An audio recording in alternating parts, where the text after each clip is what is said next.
বৰহমপুৰৰ এক হৃদয় বিদাৰক ঘটনা। ধনৰ অভাৱত তিনিদিনকৈ মৰ্গতে পৰি থাকিল মৃত পুত্ৰ। পুত্ৰক জীয়াই তুলিবলৈ সৰ্বস্বান্ত হ'ল মাতৃ। প্ৰায় এমাহ পূৰ্বে এক পথ দুৰ্ঘটনাত আহত হৈছিল বৰহমপুৰৰ সৰ্বৰসী যুৱক প্ৰাঞ্জল হাজৰিকা।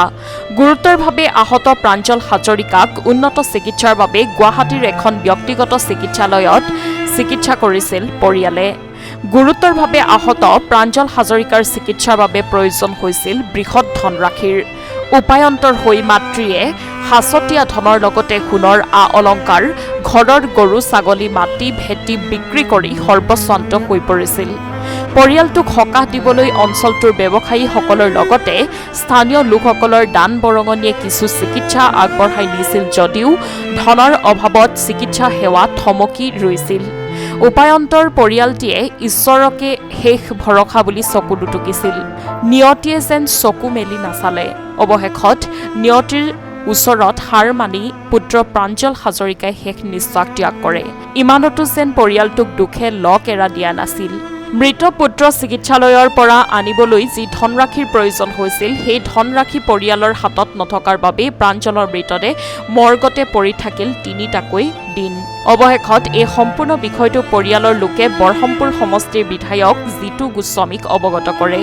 বিধায়কগৰাকীয়ে তাৎক্ষণিকভাৱে চিকিৎসালয় কৰ্তৃপক্ষৰ লগত যোগাযোগ কৰি চিকিৎসা ব্যয় পৰিশোধ কৰি মৃত প্ৰাঞ্জল হাজৰিকাৰ মৃতদেহটো স্বগৃহলৈ আনিবৰ বাবে ব্যৱস্থা কৰি দিয়ে। মৃত প্ৰাঞ্জল হাজৰিকাৰ মৃত্যুত গভীৰ শোকৰ ছাঁ পৰে বৰহমপুৰত। মৃত প্ৰাঞ্জলক শ্ৰদ্ধা জনাই বৰহমপুৰৰ ব্যৱসায়ীসকলৰ লগতে ব্যৱসায়িক প্ৰতিষ্ঠানসমূহ বন্ধ ৰাখে। হয়, আমাৰ বৰহমপুৰৰ এজন যুৱক প্ৰাঞ্জল হাজৰিকা আজিৰ প্ৰায় এমাহৰ আগতে এটি পথ দুৰ্ঘটনাত তেওঁ পতিত হৈছিলে আৰু তাৰ পৰিপ্ৰেক্ষিততে গুৱাহাটী এখন ব্যক্তিগত নাৰ্ছিং হোমত আজি এমাহজোৰা চিকিৎসা চলিছিলে আৰু পৰিয়ালটোৱে সৰ্বস্বান্ত হৈছিল চিকিৎসাৰ নামত। পিতৃহাৰা আছিলে। একমাত্ৰ মাতৃয়ে ঘৰৰ সকলোবিলাক বস্তু বিক্ৰী কৰি নাৰ্ছিং হোমত পইচা পাতি দি একমাত্ৰ পুত্ৰক জীয়াই তুলিবৰ কাৰণে অশেষ চেষ্টা কৰিছিলে। কিন্তু আজিৰ পৰা 3 দিনৰ আগতে পৰলোকপ্ৰাপ্তি ঘটিলে।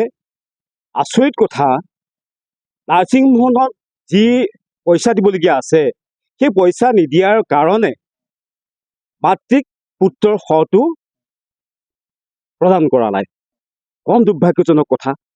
এজন আজি এমাহ দিন চিকিৎসা কৰাৰ অন্তত নিজৰ সন্তানটোক জীৱিত কৰিব পৰা নাই আৰু মৰা শটো আনকি চিকিৎসালয়ৰ পৰা উদ্ধাৰ কৰিব পৰা নাই পইচাৰ অভাৱত। এইখিনিতে আমাৰ কাৰণে সঁচাকৈ প্ৰশংসনীয়। আমি ধন্যবাদ জ্ঞাপন কৰিছোঁ আমাৰ সমষ্টিৰ সন্মানীয় বিধায়ক জিতু গোস্বামী ডাঙৰীয়াই একান্ত ব্যক্তিগত প্ৰচেষ্টাত সেই নাৰ্ছিং হোমখনত যিখিনি পইচা দিবলগীয়া আছিলে সকলো পইচা প্ৰদান কৰি প্ৰাঞ্জল হাজৰিকাৰ মৃত শটো মাতৃৰ হাতত চমজাই দিছে।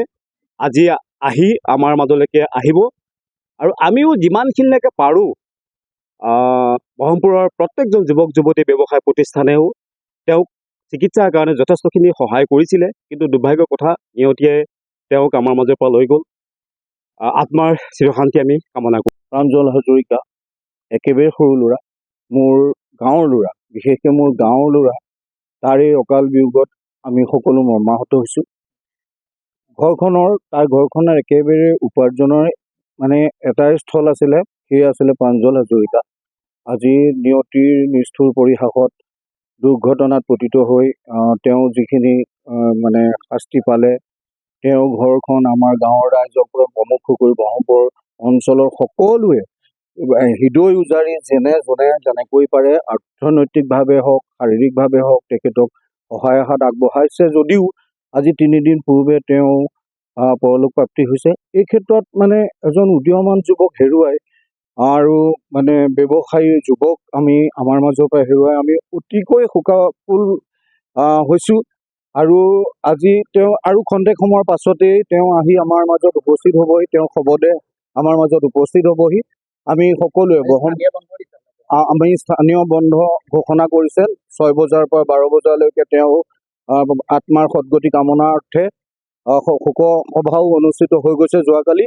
গতিকে আমাৰ মাজত আহি পোৱাৰ লগে লগে আমি বৰহমপুৰবাসী ৰাইজ, গাঁৱৰ ৰাইজ সকলোৱে তেওঁৰ শ্ৰদ্ধাঞ্জলি জ্ঞাপন কৰিবৰ কাৰণে সেই শ্ৰদ্ধাঞ্জলি জ্ঞাপন কৰিবৰ কাৰণে আমি প্ৰস্তুত হৈ নগাঁৱৰ পৰা প্ৰাঞ্জল কৃষ্ণনাথৰ ৰিপৰ্ট সংবাদ লহৰ।